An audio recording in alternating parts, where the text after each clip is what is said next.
Hi, my name's Phil. I like talking about politics, and in this video, I'd like to discuss the way Suella Braverman has been trying to make herself known this week, possibly with candidate selection in mind, but how it just seems to have just gone very, very badly wrong for her. But first, if you'd like to be notified of daily news and politics, please subscribe to the channel and click the bell notification icon. So I saw a suggestion that maybe Home Secretary Suella Braverman was putting herself about in interviews this weekend because she wanted to raise her profile a little bit ahead of local candidate selections for the general election. Now, ordinarily, of course, sitting MPs, it's rubber stamp. They sort of automatically reselected to be their candidate for the next election, although there have been a couple of Conservative MPs deselected by their local party members, so it's not always absolutely automatic, but often it is. But Braverman's in a tricky position here because of the boundary changes that the Tories have used in order to try and sneak a few extra seats at the next election. So her constituency is one that's affected, basically it's not going to exist any longer. This means she needs to compete for a place with another MP in a revised constituency next door. But the last I heard, she faces quite a tough battle with the backbench MP who seems to be more popular in the local area.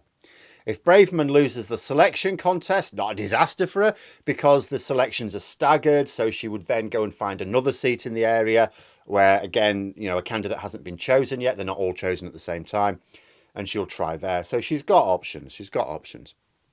But it's not ideal for her. And so maybe she's been trying to show off her skills to win the first contest, which as far as I can tell would be in 2 weeks' time.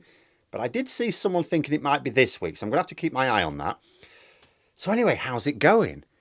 Well, Braverman is one of the more popular members of the cabinet amongst Conservative members in general, so that should be good, according to the most recent Conservative home poll anyway. However, that's members across the country judging her purely on her job in government against her own cabinet colleagues. It's not really a measure of how much they'd want her as their local candidate. It tells us nothing about how she would be seen in her own area compared to a backbench MP who may be more in tune with local feeling and be considered more of an electoral asset. The area's, it's very right-wing as you'd expect, but doesn't seem to be all that big on forcibly extracting vulnerable children to human rights black spots. From what I've read, they're more interested in like Village Fates and Little England, Miss Marple type stuff, not so much the murders. She was hoping to win people over with a stellar performance during the Sunday morning interviews. She may have been disappointed. She first of all got herself into a mess over her Rwanda scheme, when even the obvious Tory enabler Laura Kunsberg tackled her about the deal, saying it'll also mean bringing refugees to Britain from Rwanda. Braverman was asked, well, how many is this going to be? Because there doesn't seem to be a limit here.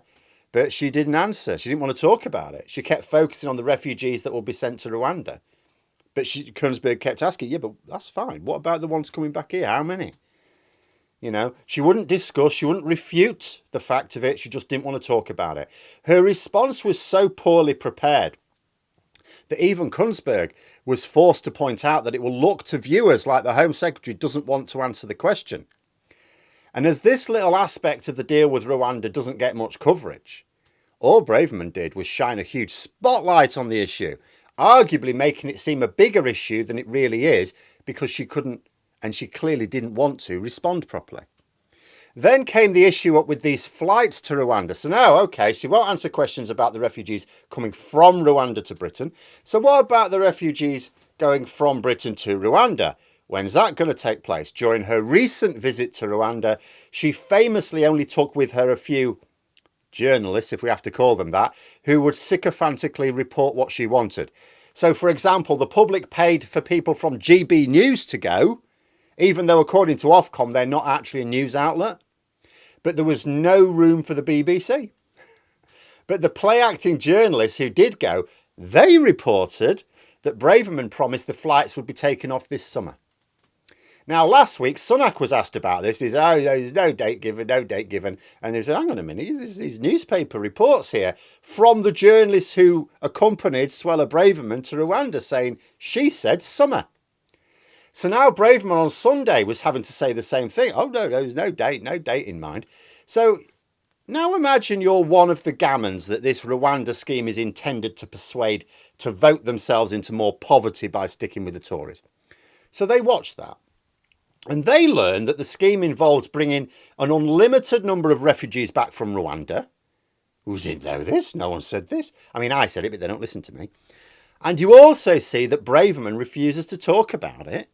Well, that might mean the numbers could be enormous. Otherwise, why wouldn't she want to talk about it? Why wouldn't she just say, oh, yeah, but for every 100 we send, we bring 2 back? I mean, that's all right. That's all right. Why won't she say, we must be bringing back loads? More even than we're sending in the first place. You then learn that GB News and other assorted gammon news outlets were lying to you about the flights taking place summer. Because now the Home Secretary herself, after the Prime Minister did so last week, is now saying, well, no, we don't know any date yet. We don't know when this is actually going to happen. Not really helping her own cause there, and certainly not helping the Conservatives. She then tied herself in knots by claiming that the travel chaos at Dover has nothing to do with Brexit, but without coming up with a plausible alternative explanation. She wasn't exactly convincing there either. You know, the head of the port of Dover has said it's down to Brexit. Oh, actually, little aside, there was he was being interviewed. I think it must have been this morning. He was being interviewed as well. He's got a bit of a sense of humour as the guy in charge of Dover. He was asked in an interview, he'd come along with a prop. He was asked in an interview, can anyone claim compensation for the delays? And he said, the only compensation is the fact that, I can't remember his exact words, but it says the only compensation is the fact that you've now got a blue passport, and he held up a blue passport. It's a bit cheap. I like it. But anyway, the head of the Port of Dover said it's down to Brexit. Some Tory MPs say, well, of course it's down to Brexit. The most explicit being Tobias Ellwood. He's the one Tory MP that says, well, maybe we should rejoin the single market, at least publicly. You know, so Tory MPs have said, well, of course it's a consequence of Brexit. Other experts have confirmed that, of course, it's Brexit in interviews. And they've not just said this is down to Brexit. They've been clear about why it's down to Brexit. They've explained it. If Braverman's just going to try and say that her colleagues and actual experts are all wrong, she needs more than a simple denial to make the point. She needed what all Tories need in times like this, someone or something to blame. Blaming the French, which is the only thing she tried to do, doesn't really cut it. See, apart from anything else, let's imagine people believed it. Let's imagine that. People don't want blame, they want solutions. So if the blame is with the French, right, what's the solution? Well, rejoining the EU. Is that what Braverman wants to suggest? I'm fine with that. The usual fallback is to blame COVID or the war in Ukraine. Bit tricky to use that here. You know, Putin hasn't destroyed all our ferries, nor has he collapsed the Eurotunnel. And as for COVID, in theory, we might be asked for negative COVID tests, which could slow the process down, but we're not being at the moment. You know, so trying to say that these issues happened before Brexit, that was another one of hers. She's like, this thing used to happen before Brexit as well, you know. See, that doesn't work as well, because there's only 2 types of people who will be fooled by that. First, people who are too young to remember what travelling through Dover was like before Brexit. And the thing about young people is they're not exactly pro-Brexit or pro-Tory, so they're not going to listen to her. Second, people who don't travel through Dover ever. So they've got no experience of passing through before Brexit. Okay, there's a lot of people like that, but they don't care either. There's no value in trying to fool those. You need to try and fool the people who are pissed off that their holidays are being delayed or even cancelled in some cases. It's not fooling the people stuck at Dover who were stuck last year, but they weren't stuck in 2019 or any time before then. You know, if there was any delay at all, it was because something like French protesters had set fire to some sheep or something. You know, the sort of delays that happened rarely due to some well-reported bizarre event like very bad weather for the ferries or industrial action at the French end. So anyone undecided in her constituency about who might be a good champion for them, I think is unlikely to have watched those interviews and thought, oh yeah, she does really well, doesn't she? I'll pick her. I think the problem with Braverman is that she's not bad at interviews or even at the dispatch box because she's stupid. I don't think she's stupid. This isn't like when Dominic Raab or Nadine Dorries get picked apart. They just don't have the brain power to compete.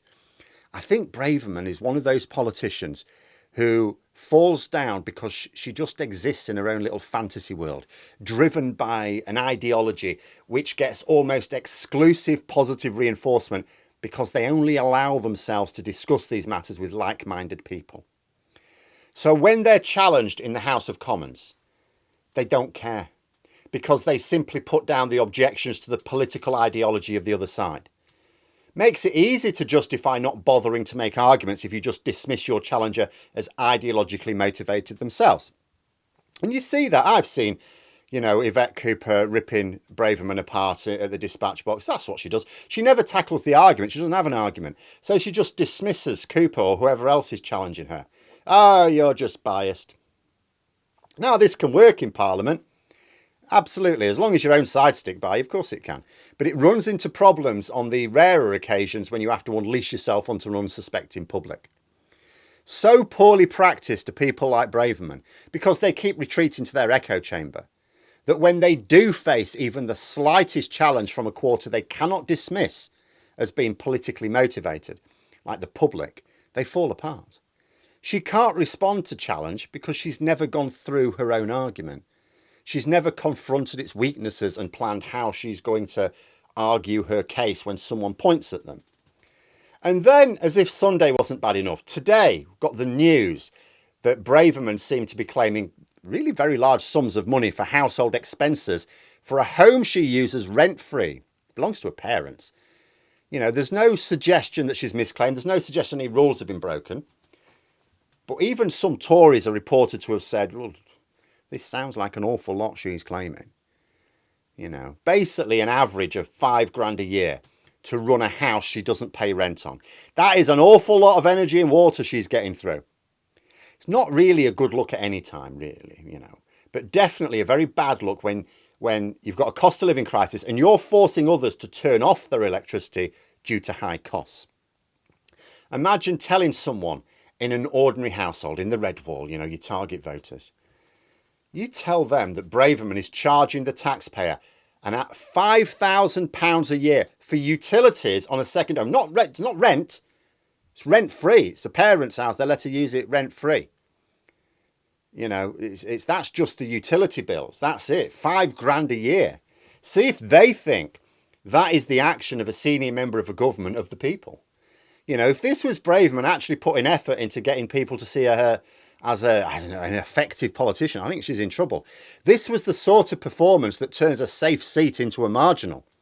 And for local party members working out who should represent them, and they'll be looking at the next election, they will be mindful of the fact the Conservatives are likely to lose the next election. Maybe they're reading in the Tory press that there's cause for optimism. Okay, but they know it's going to be a bruising affair. They know it's going to be tough. It's going to be a hard fight, whatever the outcome. So they're thinking to themselves, right, we need to make sure we've got the right candidate. We can't just give it to a donkey with a blue rosette on, right? They may need to consider not so much whether they personally approve of her, but how voters will respond in their area.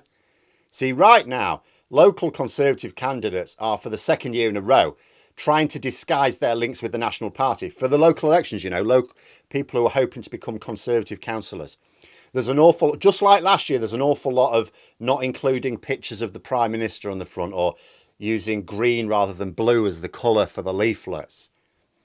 Well, if being linked with the Conservative government is seen as a negative during an election, then having a senior member of that government as your candidate may be seen as something you might want to avoid altogether. But there we are. Those are my thoughts. Let me know yours in the comments below. I hope you found the video interesting. If you did, please click the like button. And if you'd like to support the channel further, the join button for memberships. And until next time, I'll see you later.